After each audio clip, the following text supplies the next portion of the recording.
Hello and welcome back to Frogboy X1 Gaming. I'm Andrew, and today we're going to be talking a little bit about Nvidia and the experience that I've been having. I've had the 4070 back in my PC for the last 4 days now, and I want to talk a little bit more about this experience and what it means to me and what it should potentially mean to you, especially in the world today when we are faced with so many choices, so many decisions, so many products that can seem like they're in your price range, but then in reality, the experience that you get for the price that you're paying for that. I want to talk about, is it worth it to spend $600 on a 4070? Man, the more I play with this card and the more I play other games and the more I try different settings out and the more I look at things, the more I'm convinced that this card is severely lacking in everything that makes Nvidia a must-have experience. So let's get into this. I hear a lot of comments in the comment section. People telling me that, like, no, man, you got to lower settings, or you got to do this, or take off this part of the ray tracing or that. And here's the deal, man. If the whole reason to buy an Nvidia GPU over an AMD GPU for gamers is the fact that you get ray tracing, don't you want that ray tracing? Yeah, you want that ray tracing. You want to be able to turn it on and max it out and really enjoy that. Because here's the thing. If you're the kind of person that likes those new features, then here's the thing, man. And this is the way I feel about it. And this 4070 is definitely helping me get to this point right now. I was just playing. Earlier I was just playing Hogwarts Legacy. And this card is like 35 to 40 something frames a second in Hogsmeade. And when I went to turn on DLSS, it actually crashed on me. So the video I put up, the reason why it just crashed on me, it crashed on me on freaking RoboCop too, man. Like I get kind of annoyed with this overall Nvidia experience sometimes. But here's the thing: like, I was playing that, I had it 1440p. Max res or ultra settings with ray tracing and enabled at ultra, and I was getting 35 to 49 50 frames a second for this game. And here's the thing, man, and this is why I'm saying this is the 4070 is marketed and sold as a 1440p card. Now you would expect a GPU that's only a year old. This is my expectation. I should have zero problems running ray tracing at native resolution at the native resolution that this card is sold for, no problem. And my 7800 XT absolutely is able to push pretty dang high. Even just native resolution, I mean, obviously, if I want ray tracing, I got to use the FSR. But at native resolution, like this card should be able to push that, the ray tracing with that as a selling feature for Nvidia. This is the feature that every single other tech tuber tells you. Yeah, man. AMD is knocking the crap out of this card, but ooh gosh, man, that ray tracing, it's just so much better on the Nvidia card, and that's exactly the way they say it. They're like, yeah, man, this AMD card is kicking the snot out of this one, but dang, man, that ray tracing, that DLSS, oh, that's such a hard choice. It's not a hard choice. Like, if you literally went out today and bought a 7800 XT and a 4070 and you played them side by side, same games, I guarantee it, you'd be walking away scratching your head like, why are these guys even recommending a 4070 over a 7800 XT? Like, it's not even in the same class, really. Now, I know that in my review, I gave it a tie.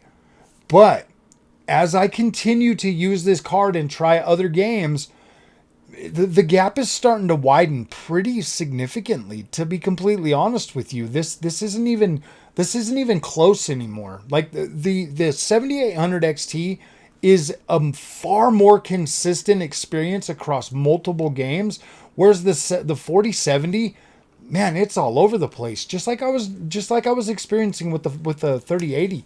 That card was all over the place for some reason.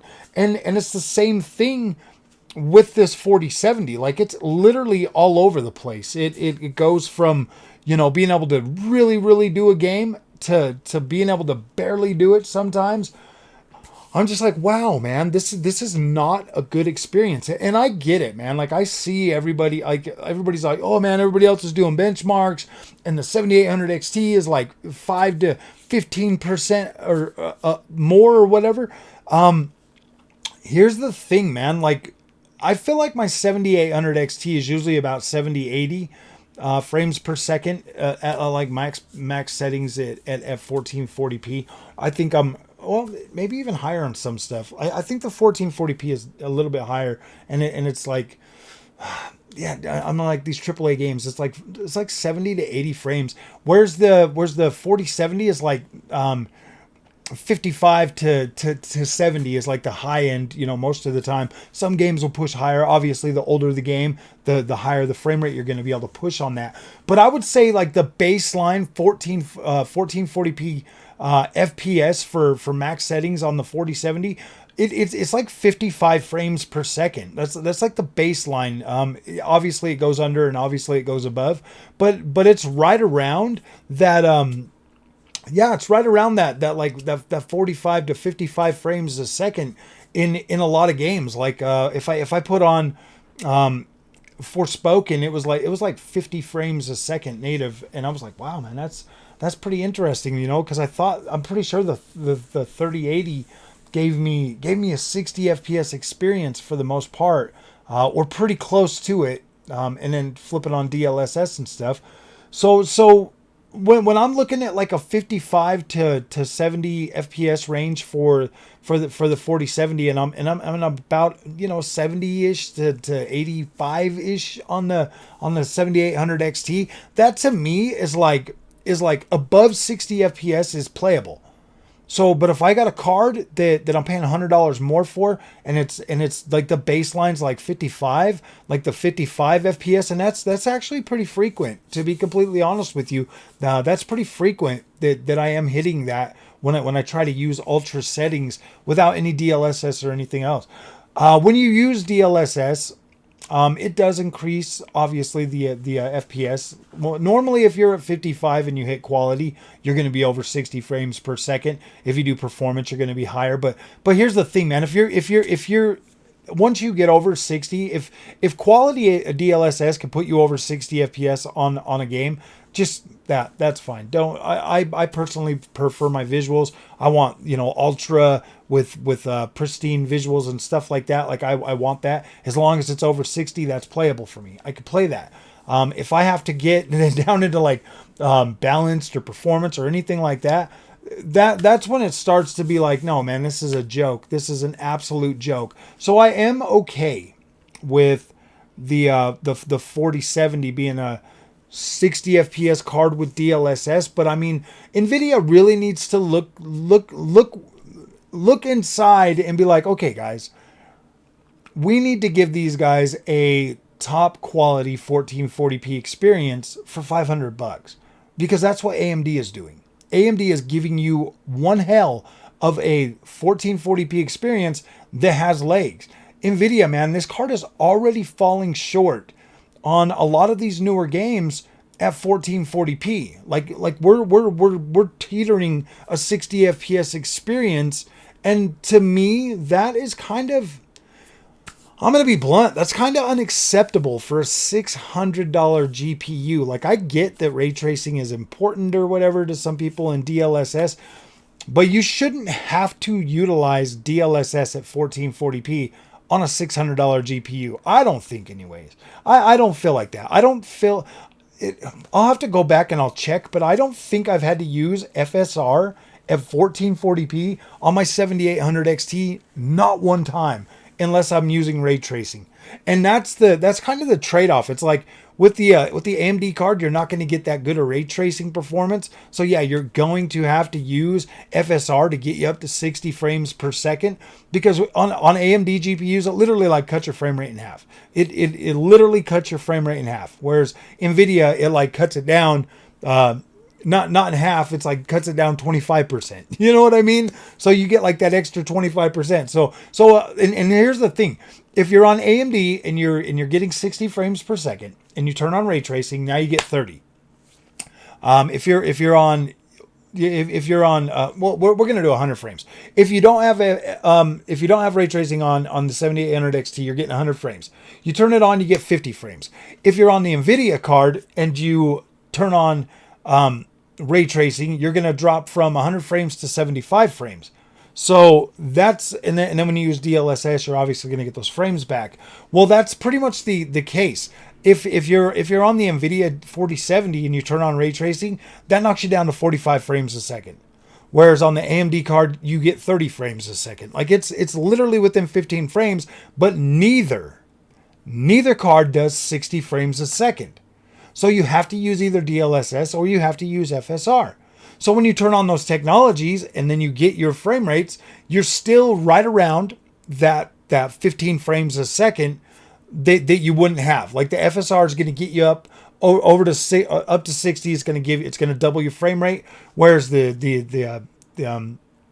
Nvidia thing is gonna knock you up, to your 60 plus 15 frames or whatever. So either way, you're getting about that 30 frames back on both cards, but you're starting at a little bit higher on the 4070. So when these guys recommend that you get an Nvidia card over the AMD card, I just don't see that as a viable option unless you're going to get a 4080 or 4090, because that's what ray tracing costs.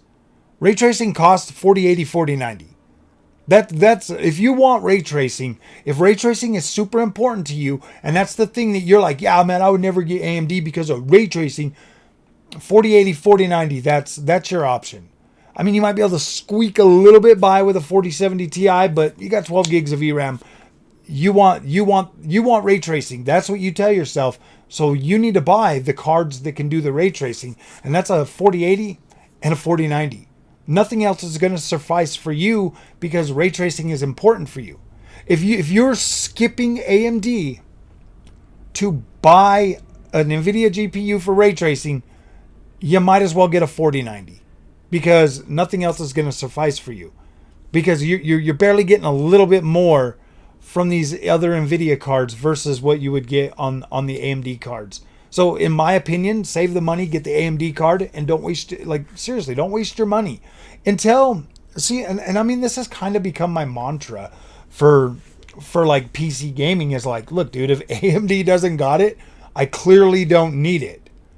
And it's just because you're going to pay a lot of money to barely use a feature unless you buy top end Nvidia. Unless you go all the way to the top and get a 4080 or 4090, you're not going to get an optimal experience. And this 4070 is teaching me that every single day. It gets to the point where it's like, yeah, dude, you're not going to achieve that unless you're using, yeah. And then when you turn on DLSS and all of that stuff, yes, I lose image quality, and it seems to be tied more to frame gen than it is just regular DLSS. When I turn on frame gen, I lose quality. And you can sit here and try to tell me that that's not true, Frog. You don't know what you're talking about. I have eyeballs. I can see what the game looks like when I just turn on DLSS, and I can see what it looks like when I flip the other switch to frame gen. I can see that I lose detail. Like, I can see that with my own. I sit 2 feet away from my monitor. I can see that with my own two eyes. I can see that I lose image quality. And it's the same way, I mean, like DLSS, it's very tricky. Some games I do not notice that, yes, I do lose image quality, but I gain sharpness. Whereas others, I still get, good quality image and all of that. It really just depends on the game. Honestly, it really just depends on the game. Hogwarts Legacy is one of those ones that I lose image quality. I absolutely lose image quality when I use that. When I use FSR, I'm not losing image quality, but I do get a little bit of blur out in the distance, and around vegetation. Whereas it's pretty much about the same on freaking Nvidia card when I was playing that earlier. So yeah, guys, I just don't think that Nvidia is as far ahead as everybody would like to believe. Like I don't feel that way. And I think that's probably like the main thing that I'm trying to get across with this, because when I use my editing software, the Nvidia card, the 4070, does it maybe a little bit faster, but it still takes 30 plus minutes to render side by side videos at 4K. It still takes upwards of 30 plus minutes to render that out. Depending on how long the video is, it still takes about the same time either way to render these videos out. So I don't know. Everybody says, "Oh yeah, you need it for productivity," but in my opinion, in my case with that, it's just not as big as you guys would think it would be, and I do think it's disingenuous to say Nvidia is the best when, let's face it, man. Let's face it. There are games that I play on AMD that stutter, that I get stutters and stuff like that. There are games that I play on the Nvidia GPU that do the exact same thing. And it's usually one off. If a game runs smooth on AMD, it stutters on the Nvidia GPU. If it runs smooth on the Nvidia GPU, it stutters on the AMD GPU. And yes, most of these games are games that are optimized for one or the other. If they're optimized for Nvidia, I potentially get stuttering on the AMD card, and if they're optimized for AMD, I potentially get stuttering on the Nvidia card. This sucks. This sucks sometimes, dude. PC gaming absolutely sucks. It's almost like you have to go out and buy both brands of GPU just so you can enjoy every game. Because let's put it this way, man. I see a lot of PC gamers out there telling me and saying, "Yeah, man, you shouldn't get any stuttering with your games. It should be perfect." I've been playing PC for 3 years now. I haven't found one perfect GPU that doesn't include any kind of stuttering whatsoever, both Nvidia and AMD. So if that's how games are supposed to be played, I think we're all getting ripped off. Because in my opinion, neither one of these cards or neither one of these brands are absolutely perfect at every single game. And you know that. And I know that. So enough with the AMD is stuttering and got bad drivers and blah, blah, blah. Because it's not true. AMD's drivers seem a lot more stable most of the time. I don't think I've had really any instabilities with AMD's drivers or how the games went, except for, what was that, like CS2 or whatever, the anti-cheat thing was like making was getting people kicked and banned from those games. Other than that, I wasn't playing those games, so I never ran into that problem. But this is pretty weird, man. And this is my experience as a real gamer that plays these games, that experiences these, and like when I get and I'm in a game, and if I'm running for 20 minutes and all of a sudden I get a frame spike and it drops down, I'm just like, yeah, oh well, I just keep going about my time. Like I don't care. I'm immersed in the game. And I know a lot of people, I know a lot of people out there like that, obviously, or games wouldn't sell.